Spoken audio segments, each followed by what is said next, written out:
Querido amigo, no programa de hoje o nosso alvo é estudarmos todos os 46 versículos do capítulo 27. Eles nos trazem a história da bênção de Isaque para os seus filhos Esaú e Jacó.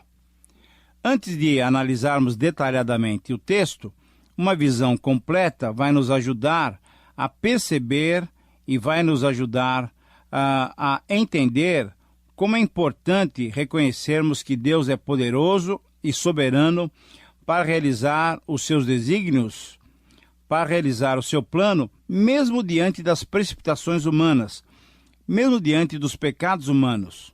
Os planos e desígnios de Deus se realizam independente da compreensão ou da colaboração que possamos ter ou dar. Tudo isso acontece porque o nosso Deus é soberano. Temos então aqui uma narrativa em que os 4 membros de uma família estão todos eles envolvidos. Como verificaremos, alguns pecados são claramente percebidos. Mentira, engano, decisões baseadas na preferência pessoal, rancor, amargura, ódio, desejo de vingança, enfim, um número tão elevado de pecados que parece não se tratar de um relacionamento entre pai, mãe e filhos. Observando de um modo completo essa passagem, percebemos que os personagens dessa trama todos foram culpados. Isaque, Rebeca, Esaú e Jacó. Todos eles foram culpados por um episódio tão deprimente como este. Então vamos ver que Isaque, por exemplo, foi culpado porque era o tipo do pai despreocupado com o relacionamento entre seus filhos. Sabendo ou não do direito de primogenitura que Esaú desprezou, vendendo-o para Jacó por um prato de comida, mas sabendo que desde o nascimento havia uma profecia de que o mais velho serviria o mais moço, Isaque, mesmo assim, quis abençoar Esaú, o mais velho, porque era seu preferido, porque ele lhe preparava refeições saborosas. Como pai, numa hora tão decisiva, ele deixou-se levar pelo sentido do paladar. Esaú também foi culpado porque, tendo direito à primogenitura, ele desprezou-a. Ele vendeu ao seu irmão por um prato de lentilhas. E diante da proximidade da morte do pai, ele quebrou o acordo inicial com Jacó e, depois que se viu enganado, nutriu em seu coração amargura e ódio de tal maneira que estava planejando matar o seu irmão Jacó. Mas veja só, meu querido amigo, Rebeca também foi culpada porque, mesmo sabendo da profecia de que o mais velho, Esaú, serviria ao mais moço, Jacó, conforme nós lemos em 25, 23 de Gênesis, além de tratar com diferença os filhos, preferindo mais a Jacó em relação a Esaú, ela não teve paciência para esperar pela realização dos planos de Deus. E diante da proximidade da morte de Isaque, ela elaborou um plano ardiloso para que Jacó recebesse a bênção que já era sua por palavra divina. Mas Jacó também foi culpado porque, sendo o seu caráter, como descreve o seu próprio nome, enganador, ele não confiou na promessa de Deus e, pela segunda vez, ludibriou o seu irmão para ficar com a bênção que Deus já tinha dito que seria dele. Então, quando observamos o texto de maneira conjunta, podemos perceber que as decisões, as definições, foram baseadas nos 5 sentidos de Isaque. Veja só, em relação ao paladar, Isaque foi enganado pelo alimento preparado por Rebeca, que igualou o prato ao sabor daqueles pratos que Esaú também preparava. Em relação ao tato, Isaque também foi enganado pelas peles de cabritos que Jacó usou ao redor das suas mãos e do seu pescoço, ao redor do seu braço. Em relação à audição, Isaque também foi enganado conscientemente, embora tenha percebido uma diferença entre a voz de Jacó e a voz de Esaú. em relação ao olfato, Isaac foi enganado por ter sentido nas roupas que Jacó vestia o cheiro do campo, que era cheiro de Esaú. E em relação à visão, também Isaac, que já era acometido de problemas com a sua vista, ele foi enganado por não ter enxergado e reconhecido nitidamente Jacó tomando o lugar de Esaú. Querido amigo, essas ações, ao invés de impedir os planos de Deus, na verdade, só conseguiram concretizar o que os propósitos divinos antecipadamente já haviam determinado, já haviam estabelecido. Essa é uma lição que nós precisamos aprender e nos submeter a ela. Temos que saber que, como Deus controla a história universal, Deus também controla a história pessoal dos seus filhos, controla a nossa própria história. Deus controla a sua história. Se agimos precipitadamente e em ansiedade, não confiando em Deus, não tendo fé em suas promessas e querendo determinar o tempo certo para os acontecimentos, nós perdemos a oportunidade de vermos as ações maravilhosas de Deus. Nós perdemos a bênção de descansarmos nele e ver as suas grandes e criativas realizações. Portanto, para desfrutarmos daquilo que Deus quer nos dar, é necessário termos em mente 2 terços da palavra de Deus. Agindo eu, quem o impedirá? Palavra de Deus em Isaías 43:13. E ainda, em Salmo 46:10, aquietai-vos e sabei que eu sou Deus. E sabe por que eu e você temos que ter essas atitudes? Porque Jeremias nos ensinou assim. Lamentações 3:25 e 26, Jeremias diz o seguinte: bom é o Senhor para os que esperam por ele, para a alma que o busca. Bom é aguardar a salvação do Senhor, e isso em silêncio. Muito bem, podemos então olhar agora o texto detalhadamente, e os acontecimentos aqui narrados vão nos ajudar a entender melhor as lições e os princípios para as nossas vidas. Embora tenhamos somente em 35, 28 e 29 o relato da morte de Isaac, que viveu 180 anos, o texto dos versículos 1 a 4 desse capítulo 27 nos mostram que Isaac já estava envelhecido e tinha um problema de visão. Provavelmente esses acontecimentos ocorreram quando Isaac tinha por volta de 137 anos. Mas por causa da falta de visão, sentindo que estava chegando ao final dos seus dias, Isaac chamou Esaú, o seu filho mais velho, o seu preferido, e dizendo que estava já idoso, velho, e que não sabia quanto iria morrer, pediu-lhe que fosse caçar e lhe preparasse e trouxesse, com o seu tempero especial, uma comida bem saborosa. Mas por que Isaac fez esse pedido? O que será que ele tinha em mente? Isaac tinha um objetivo em mente. Ele queria abençoar Esaú antes de morrer. Então, nada melhor do que uma boa refeição para depois ter uma cerimônia de bênção. Embora soubesse desde o nascimento dos gêmeos da predição de que o filho mais velho, ele, Esaú, serviria ao mais novo, Jacó, mesmo assim, talvez porque Esaú, o seu mais velho, fosse o seu filho predileto, Isaac quis abençoá-lo antes de morrer. Essa bênção paterna era importante naquela época, sobretudo quando era ministrada próxima da morte do pai. Essa bênção, essas declarações orais, concedidas em ocasiões tão extremas, exerciam uma influência decisiva no destino daquele que a recebia, e tinham também o efeito legal, isto é, tinham um efeito de lei, de direito, com que se acertava uma série de ações, inclusive a partilha da herança que seria deixada pelo pai falecido. Você consegue perceber, querido amigo, como Isaac, que posteriormente seria considerado um herói da fé, como a gente vê em Hebreus 11, por causa da sua preferência por Esaú, queria desobedecer à profecia divina e queria abençoá-lo? Não é isso que muitas vezes nós também fazemos? Que Deus nos livre de tomarmos decisões que sejam contrárias à sua vontade.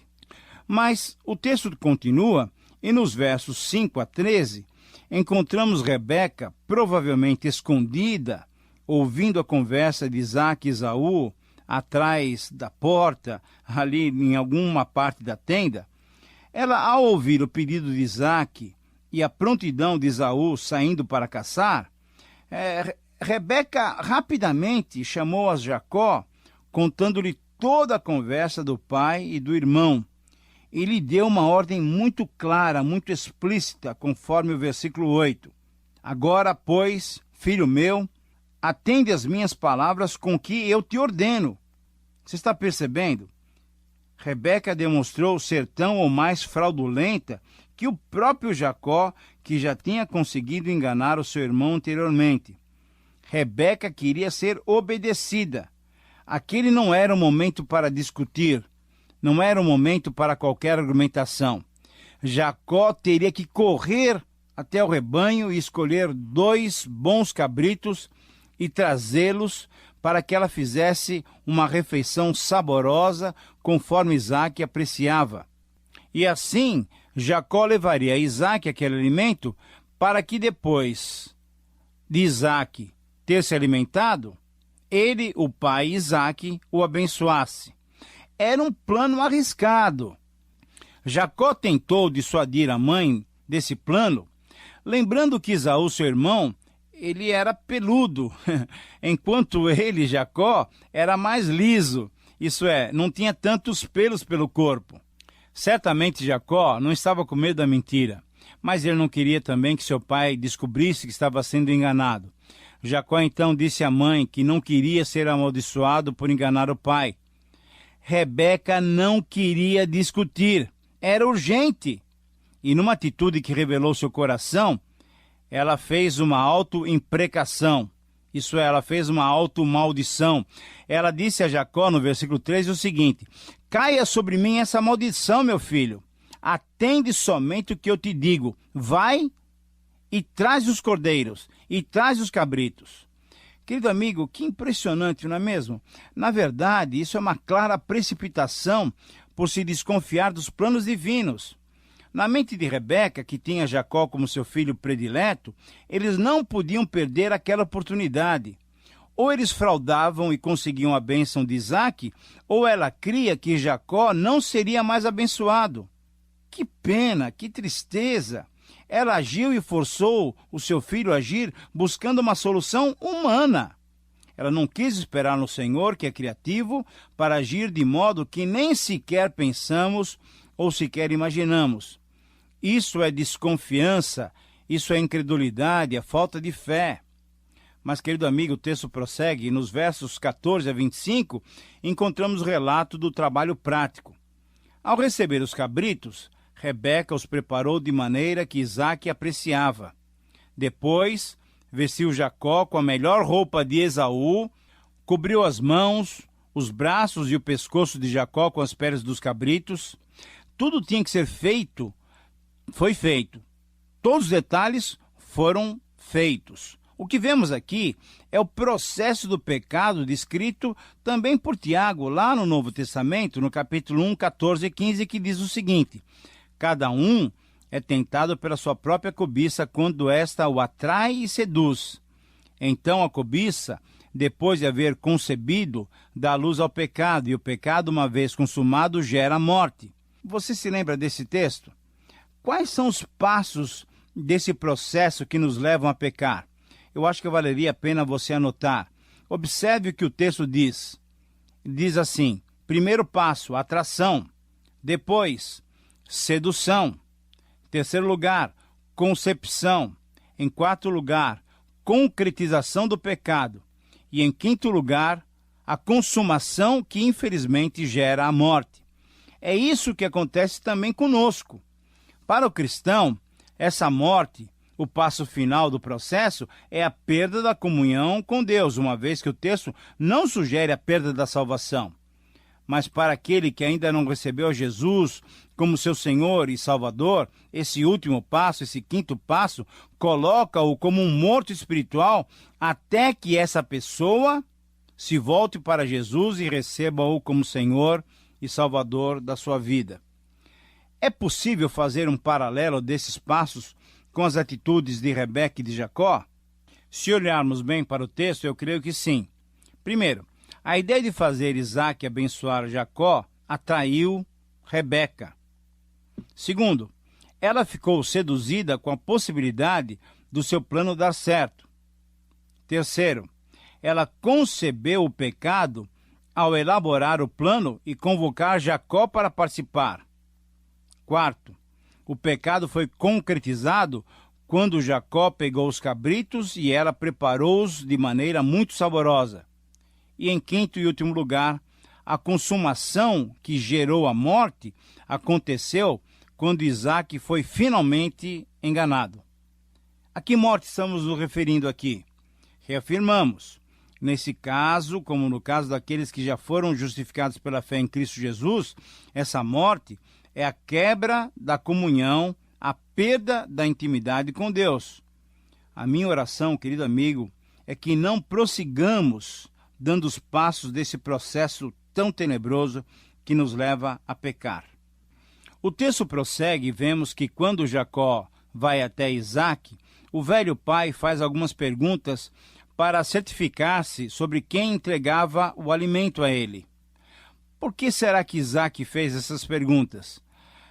Querido amigo, pense bem. Certamente porque ele sabia que os seus 2 filhos estavam disputando a sua bênção. Não havia confiança naquela família. Depois do teste sobre a rapidez em achar a caça, Isaac fez 4 outros testes envolvendo os seus sentidos. Primeiro, o teste do tato, ao tocar no filho. Depois, o teste da audição, ao ouvir a voz, se bem que ele teve dúvidas. Terceiro, o teste do paladar, ao degustar o alimento. E, em quarto lugar, o teste do olfato, ao sentir o cheiro do campo nas roupas que Jacó estava usando. O sentido da visão era falho e, por isso mesmo, Isaac entendeu que era Esaú quem estava diante dele. Ora, com esse reconhecimento, depois da refeição completa, tendo comido e bebido, Isaac, então, instantaneamente começou a proferir a sua bênção. E os versos 27 a 29 registram as suas palavras. Eis que o cheiro do meu filho é como o cheiro do campo, que o Senhor abençoou. Deus te deu o orvalho do céu e da exuberância da terra, e fartura de trigo e de mosto. Sirvam-te povos e nações, te reverenciem. Sê senhor de teus irmãos, e os teus filhos de tua mãe se encurvem diante de ti. Maldito seja o que te amaldiçoar, e abençoado o que te abençoar. Foram essas as palavras da bênção que Isaac proferiu. Querido amigo, você percebe que Isaac, ao proferir tal bênção, sem saber que estava abençoando Jacó e não Esaú, na verdade, ele estava cumprindo o que Deus já tinha ordenado. No seu eterno desígnio, Deus já tinha determinado isso. Desde o nascimento dos gêmeos, isso já estava sendo estabelecido por Deus. Então, ao proferir essa sentença de que ele seria o senhor dos seus irmãos e que os filhos da sua mãe se encurvariam diante dele, sem saber, Isaac estava repetindo o decreto divino de que o mais velho serviria ao mais moço.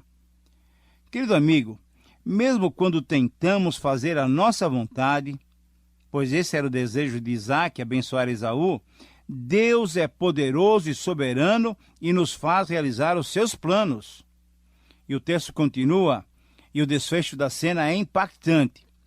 Esaú, sem saber de nada do que tinha acontecido, chega com a sua caça, prepara um prato gostoso, leva ao pai para receber a sua bênção. E ao pedir ao pai que se preparasse para a refeição e para o momento de bênção, pai e filho, Isaac e Esaú, descobrem surpreendido que tinham sido enganados por Jacó com uma total participação de Rebeca, a mãe. Então Esaú ouviu de Isaac que a bênção já fora dada. Aí ele gritou profundamente, com uma profunda amargura: Pai, abençoa também a mim. Isaac explicou a Esaú todo o ocorrido, e Esaú, com profundo rancor e tristeza, reconheceu que o irmão, pela segunda vez, o enganara. mas ele insistiu ainda com o pai para que o abençoasse de qualquer maneira. Isaque respondeu que na bênção dada a Jacó, Jacó tinha sido constituído senhor de Esaú. E sendo a bênção uma vez pronunciada, ela não poderia ser revogada e nem poderia ser transferida para outra pessoa. Então, querido amigo, os dois, Isaque e Esaú, estavam com seus corações partidos, estavam angustiados, estavam de mãos atadas. Que situação deplorável numa família! Enganos, mentiras, rancor, ódio. Querido amigo, que Deus nos livre dessa prática em nossas famílias. Esaú insistiu e Isaque, nos versículos 39 e 40, lhe proferiu algumas palavras, um tipo de bênção secundária. Longe dos lugares férteis da terra será a tua habitação, e sem orvalho que cai do alto. Viverás da tua espada e servirás a teu irmão. Quando, porém, te libertares, sacudirás o jugo da tua cerviz. Que palavras duras, não é mesmo? Que previsão futura desanimadora, muitas dificuldades, durezas, lutas. Esaú teria que enfrentar tudo isso. Mais uma vez, com essas palavras, Isaque cumpriu a profecia divina dada quando do nascimento dos gêmeos. Lembre-se, o nosso Deus é um Deus soberano. E o texto termina relatando o ódio de Esaú por Jacó e a sua intenção de matá-lo logo depois da morte de Isaque. Quando Rebeca, então, toma conhecimento desse sentimento e desses planos macabros, ela rapidamente avisou Jacó para fugir de casa, para ir para a casa do seu irmão, Labão, para ali aguardar um tempo até que aquele ímpeto doloso de Esaú se abrandasse. Querido amigo, chegamos ao final assim de mais um programa, e um episódio triste, como você reparou, mas com muitas aplicações para as nossas vidas.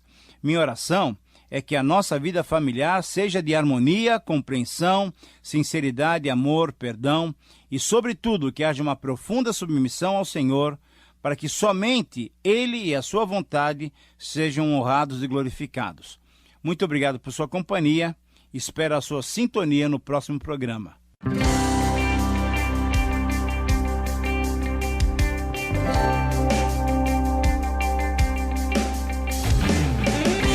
Através da Bíblia. Estudo sistemático e detalhado da Palavra de Deus do Gênesis ao Apocalipse. Para saber mais, acesse nosso site transmundial.org.br.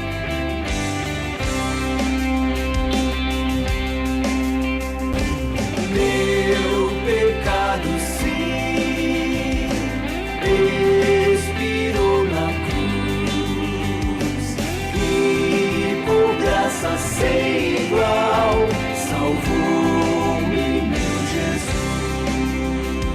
Realização Transmundial.